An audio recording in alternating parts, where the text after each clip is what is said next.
우리가 인생을 살아가다 보면은 사람이라든지 환경이라든지 우리가 가진 내가 알고 있는 한정적인 정보와 지식으로 경험으로 환경이나 사람들을 오해할 때가 있습니다.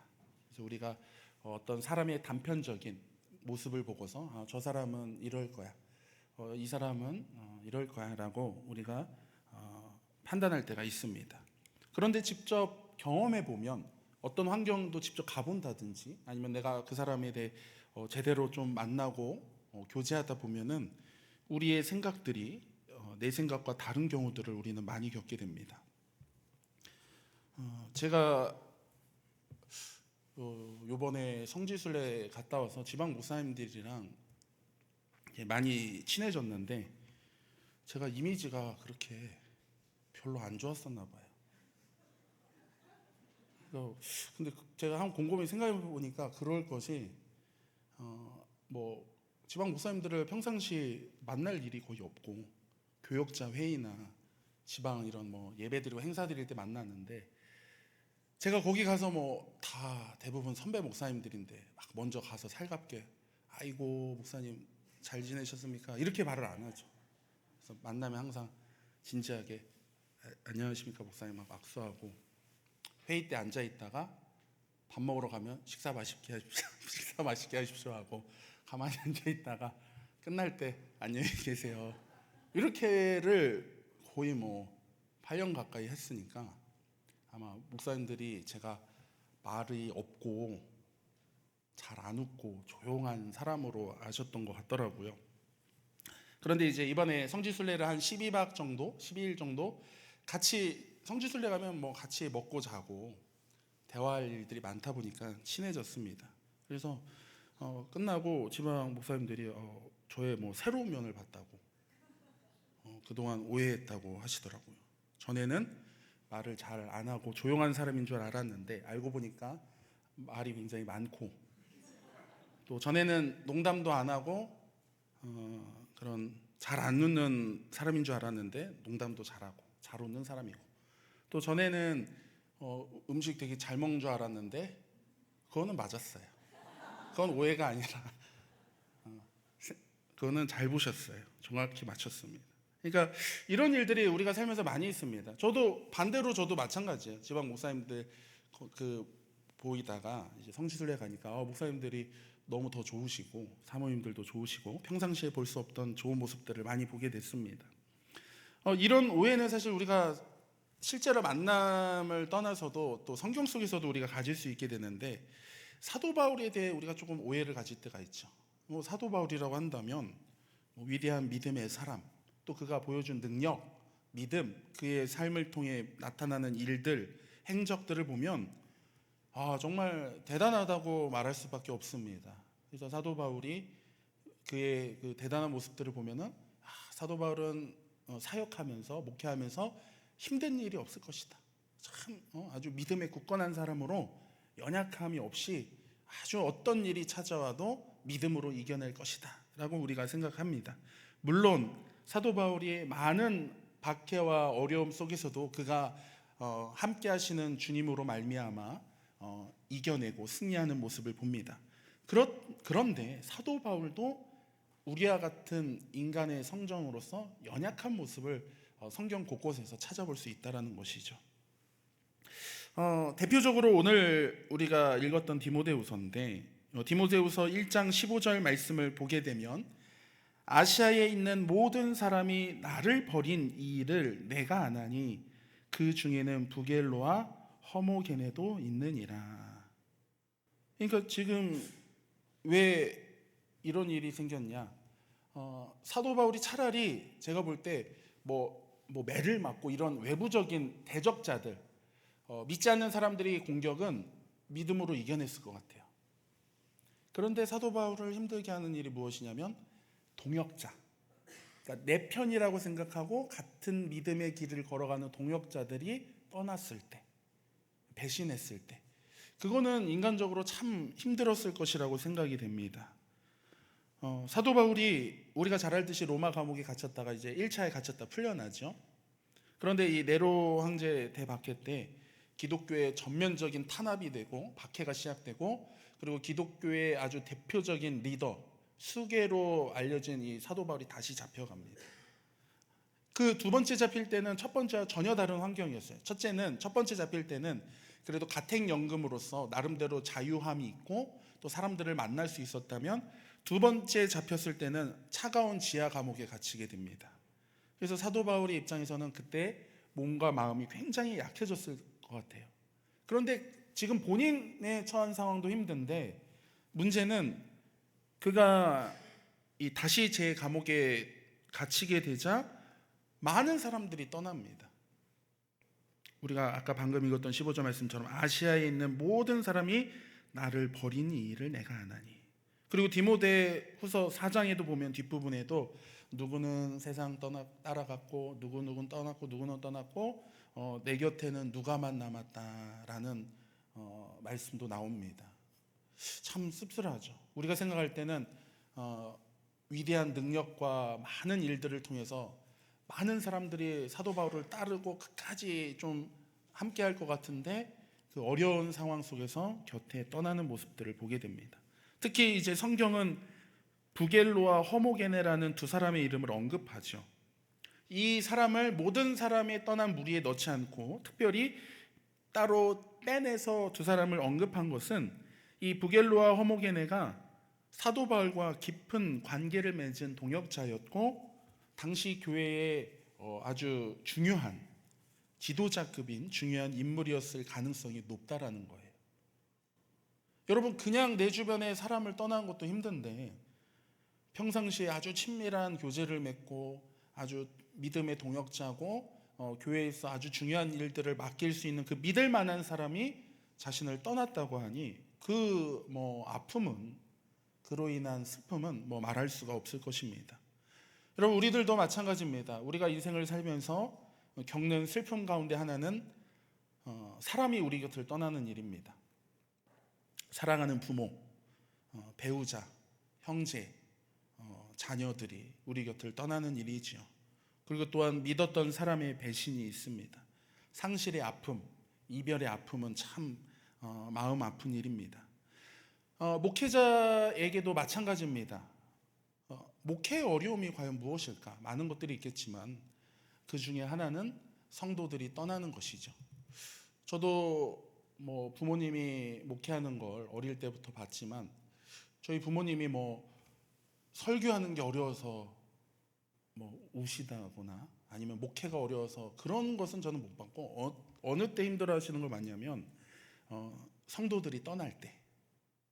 물론 그 성도들이 이사를 가고 어디 다른 데 가서 좋게 가는 거야 정말 축하할 일이지만, 아쉬움은 있겠지만 그것이 아니라 어떤 이해관계가 맞지 않아서 떠날 때. 저는 저희 부모님이 이제 목사님이다 보니까 사택에 있으면 성도님들이 이제 상담을 하러 집에 올 때가 있어요. 그럼 거의 100이면 100 안 좋은 일이에요. 집에까지 와서 상담하는 거. 그러면 이제 저랑 제 동생은 방에 들어가 있어라 이러면은, 그 어릴 때 뭔 모르니까 있는데, 그러면은 막 대부분 길어요, 상담이.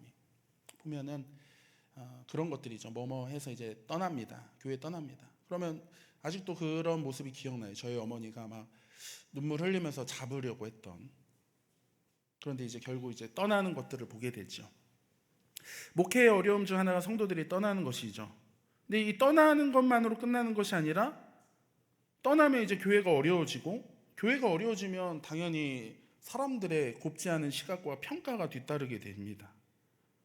예를 들어 교회가 막 성장하고 부흥하면야 당연히 그 목회자가 당연히 좋겠지만, 반대로 막 떠난다.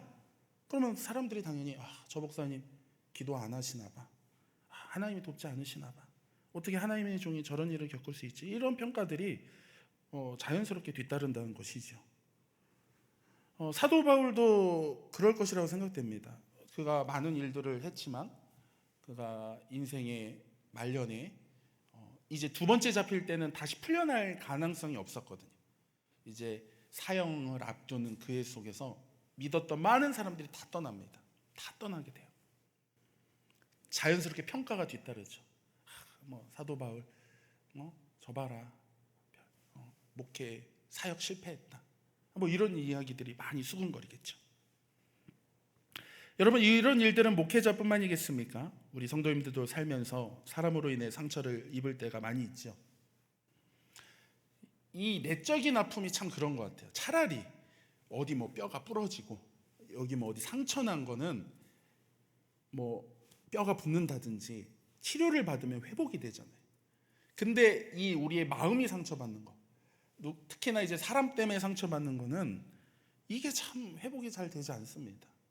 회복이 잘 되질 않아요. 오래 가는 것을 봐요. 그래서 이 사도 바울에게 있어서 그를 떠났던 많은 아시아 사람들, 믿음의 성도들, 또한 동역자요 동거동락했던 부겔로와 허모게네의 떠남은 뭐 감옥에 있던 사도 바울의 입장에서는 너무나도 큰 아픔과 큰 상실이었을 것입니다. 그런데 이때 하나님께서 사도 바울과 오늘 우리들에게 말씀해 주십니다. 디모데후서 2장 8절 말씀, 내가 전한 복음대로 다윗의 씨로 죽은 자 가운데서 다시 살아나신 예수 그리스도를 기억하라. 그러니까 이 말은 무슨 말이냐면, 지금 우리가 처한 환경, 나의 연약한 모습, 그리고 나를 떠났던, 믿었는데 떠났던 막 사람들 바라보면서 근심하고 걱정하고 상실감에 빠지고 때로는 미워하고 분노하고, 그거에 사로잡히지 말라는 거예요. 그거 사로잡히지 말고 죽은 자 가운데서 다시 살아나신 예수 그리스도를 기억하라라는 거예요. 여러분, 우리가 살면서 정말 그런 거예요. 예전에 누가 어떤 분이 저한테 말하는데 이제 기억이 남는 게, 사람은 믿는 대상이 아니라는 거예요. 사랑해야 될 대상이지. 우리가 믿어야 될 대상은 오직 주님밖에 없음을 믿으시기 바랍니다. 자꾸 우리가 떠난 나의 상황, 나의 연약함, 믿었는데, 그렇게 믿었는데 그 떠난 사람, 배신한 사람 바라보면서 걱정하고 근심하고 분노에 사로잡히고 상실감에 빠지고 그러지 말고 죽은 자 가운데서 살아나신 예수님을 기억하라는 거예요. 예수님을 기억하라는 것이 도대체 무엇을 기억하라는 것일까? 첫째는 예수님께서 다윗의 씨로 오심을 기억하라는 것입니다. 우리가 다시 디모데후서 2장 8절 말씀을 봅니다. 내가 전한 복음대로 다윗의 씨로 죽은 자 가운데서 다시 살아나신 예수 그리스도를 기억하라. 다윗의 씨로, 여러분, 하나님께서는 선지자들을 통하여 예수님께서 이 땅에 오실 것을, 다윗의 씨로 오실 것을 예언해 주셨어요. 그런데 놀랍게도 그 예언의 말씀들이 성취되었다는 거예요. 그것을 바라보라는 거예요. 하나님께서 약속하셨던 말씀, 여러 선지자를 통하여 이스라엘 백성들에게 메시아가 다윗의 씨로 오실 것이라는 그 예언의 말씀이, 그 말씀들이 사라지고 흩어진 것이 아니라 성취되고 이루어지시는, 그 약속을 반드시 이루시는 신실한 하나님을 바라보라는 겁니다. 확증된 약속, 반드시 이루어진다는 약속, 그 약속에 대한 우리가 믿음이 있다면 우리가 이 땅에서 상실감과 두려움과 걱정, 근심에 빠지지 않게 됨을 기억하시기 바랍니다. 확증된 약속, 반드시 이루어진다는 약속. 내가 어떤 상황이든, 내 환경이 다 무너지든, 내가 막 골병 들고 여기저기 다 고장 나고 한들, 나의 상황과 환경과 처음과 상관없이 하나님께서 나에게 주신 약속은 반드시 이루어진다는 거예요. 전 세계를 놀래킨 사건이 있었죠. 2001년 9월에 미국의 9.11 테러가 있었습니다. 유례없는 참혹한 테러, 큰 사건이었고, 그 테러로 인하여 미국뿐만이 아니라 전 세계 애도의 물결이 있었습니다. 미국이, 왜냐면 그 테러 뒤로 공항 검색을 엄청 강화했어요. 왜냐면 그 테러에 사용된 비행기들이 보스턴 공항에서 출발했기 때문에 미국 전역의 공항 검색을 강화하고, 특별히 보스턴 항공을 더 강화했습니다. 그런데 그 9.11 테러의 아픔이 가시기도 전에 3개월 뒤인 2001년 12월 달에 파리발에서 비행기에서, 그 비행기 안에 뜬 상태에서 테러범이 신발 그 밑창 뒤에 폭탄을 숨겨둬서 그 그걸 비행기 도중에 또 터뜨리려고 하다가 승객들에게 저지된 사건이 생깁니다. 제압당한 사건이 발생해요. 그 뒤로 미국이 전형이 뒤집혀졌죠. 왜냐하면 9.11 그 테러가 너무나도 큰 충격이었는데 이 트라우마가 된 것이죠. 그래서 이 미국 공항의 검색을 엄청나게 강화합니다. 뭐 심지어 벨트도 다 풀고 신발도 다 벗어야 되고, 특별히 미국인이 아닌 다른 외국 사람들이 미국에 들어오는 건 엄청난 보안을 강화했다는 거예요. 그래서 당시에 공항에 들어와서 검색하는 데만 3시간씩 걸리는 그런 일들이 있었답니다. 근데 문제는 하필 한 목사님이 그 시기에 미국으로 집회를 가게 됐다는 거예요. 들어가는데 이미 뭐 인산인해 사람들이 공항 검색에 줄을 서 있고, 특별히 미국 시민이 아닌 권자가 아닌 사람들은 특별히 옆으로 빠져서 뭐 더 많이 신문하고 가방이 다 뒤집어지고 이런 일들이 생긴다는 거예요. 그래서 거기 있던 승객들이 다 두려움과 걱정에 빠진 거예요. 우리 어떡하나, 지금 이런 상황 속에. 그런데 이 목사님은 두려워하지 않는 거예요. 왜냐?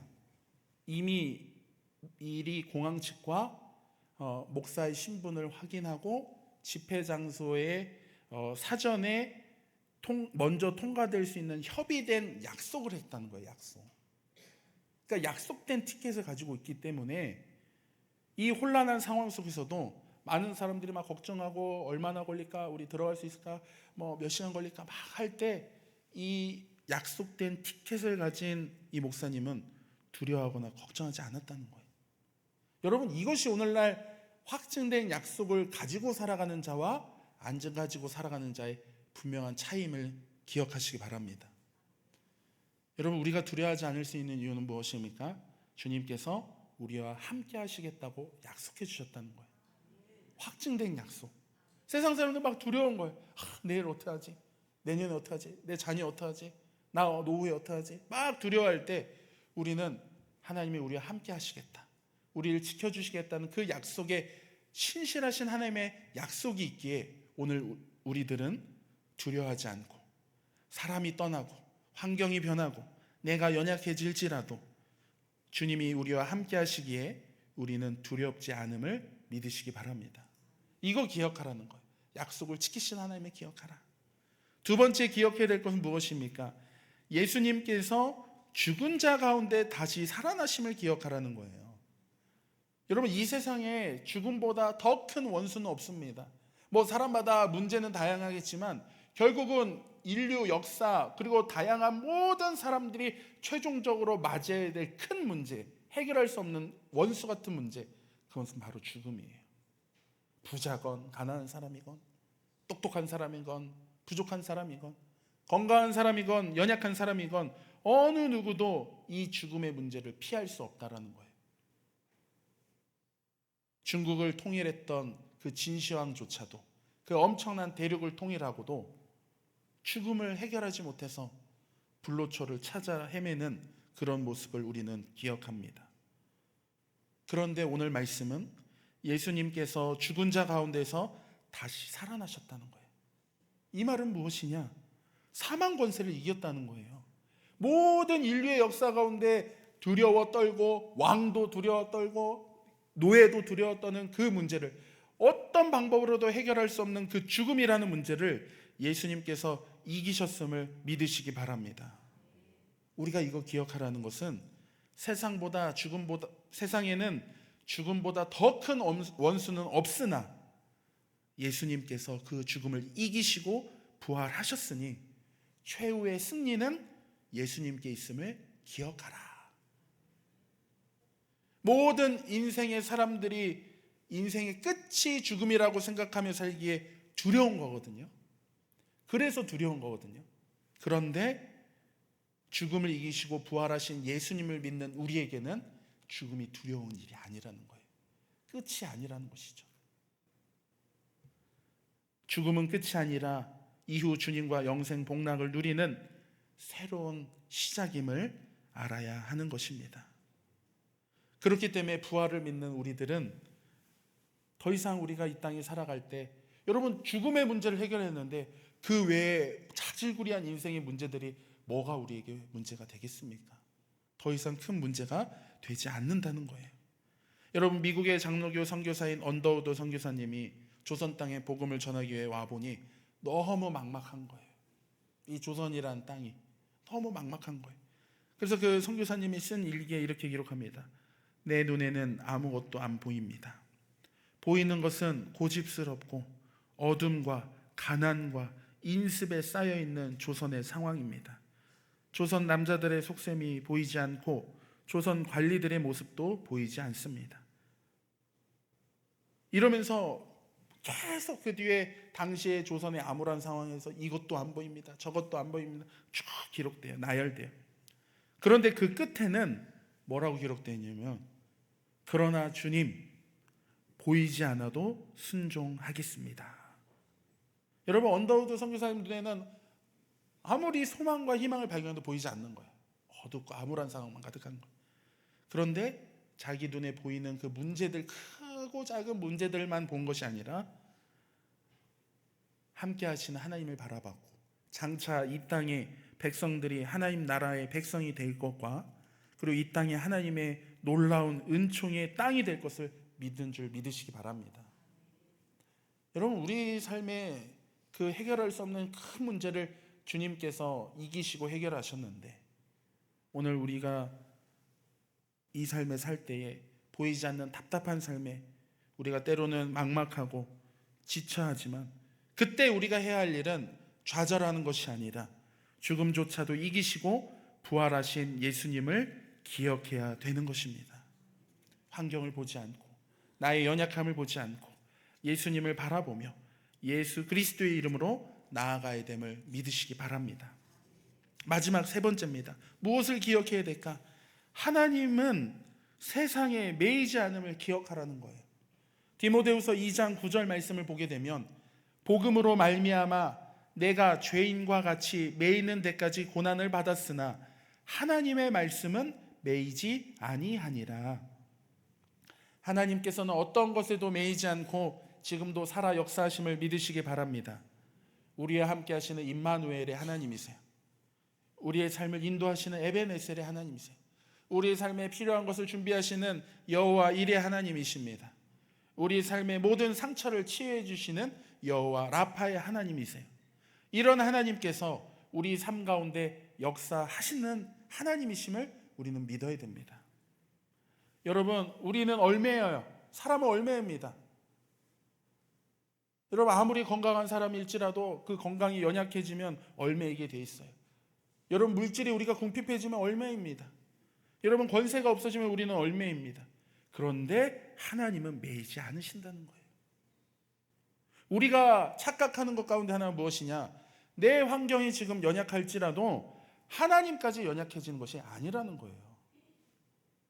내가 궁핍하다고 해서 하나님까지 궁핍해지는 것이 아님을 여러분 믿으시기 바랍니다. 하나님은 능치 못할 일이 없으신 분이신 거예요. 우리는 그럼에도 불구하고 매일같이 자꾸 내 환경, 나의 처음을 바라보면서 하나님이 계시지 않나 봐, 하나님이 내 기도 들어주시지 않나 봐, 하나님이 나 사랑하지 않으시나 봐 라면서 우리는 계속해서 좌절과 절망에 빠지게 되는데, 이런 생각과 마음을 갖지 말라는 것입니다. 하나님은 어디에 매이시는 분이 아니라 하나님은 능력의 하나님이심을 여러분 믿으시기 바랍니다. 그리고 우리는 영원토록 동일하신 하나님께서 지금도 살아 역사하셔서 우리 사랑하는 성도 여러분 삶 가운데 함께 하심을 믿어야 하는 것입니다. 제가 로마에 가서 콜로세움을 직접 봤습니다.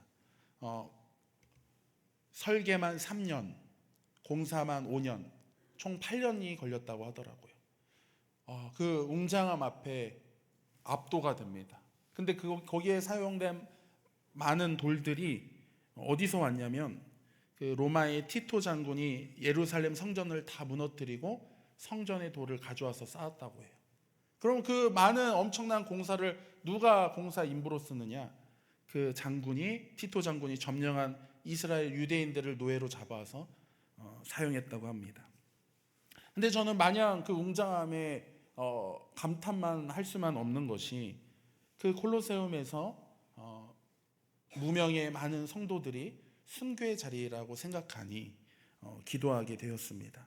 그 골로새움에서 많은 성도들이 십자가형을 당하고 검투사들의 제물이 되고 사자들의 밥이 되고 또 사람 몸에 기름을 붓고 불을 붙이는 인간 횃불형 등 아주 극심한 박해가 임할 때 놀랍게도 기독교인들은 기꺼이 순교의 길을 가고자 서로를 격려하며 순교의 길을 걸었습니다. 그리고 디모데후서 2장 11절부터 13절 보게 되면 미쁘다 이 말이여 우리가 주와 함께 죽었으면 또한 함께 살 것이요 참으면 또한 함께 왕노릇 할 것이요 우리가 주를 부인하면 주도 우리를 부인하실 것이라. 우리는 미쁨이 없을지라도 주는 항상 미쁘시니 자기를 부인하실 수 없으시리라. 여러분, 이 11절부터 13절은 사행으로 이루어진 시입니다. 찬송시예요. 영국의 신학자인 존 스토트는 이 부분을 초대교회의 가장 아름다운 찬송시 중 하나라고 했어요. 그럼 이 아름다운 찬송은 언제 부르는 찬송시느냐? 그 초대교회 성도들이 핍박과 박해 가운데 순교당할 때 불렀던 찬양이라는 거예요. 초대교회 성도들이 우리가 주와 함께 죽었으면 주와 함께 살 것이다 라면서 그들이 고백하며 나아간 것입니다. 말씀을 마치고자 합니다. 우리의 삶이 공고해지고 믿었던 사람이 떠날 때가 있을지라도 우리는 약속을 이루시고 죽음을 이기시고 환경에 매이지 않는 예수님을 기억하기 원합니다. 주님은 우리 영혼의 고난 우리의 영혼의 쉴 곳이 되시며 우리 삶을 뒤흔드는 어떠한 풍랑일지라도 안전한 포구 되시며 어떠한 폭풍도 다스리시는 분이라는 거예요. 세상 친구들이 다 우리를 버려도 주님은 우리와 늘 동행하시고 우리가 때로는 믿음이 연약해져도 힘을 주시는 분임을 믿으시기 바랍니다. 그 주님 바라보며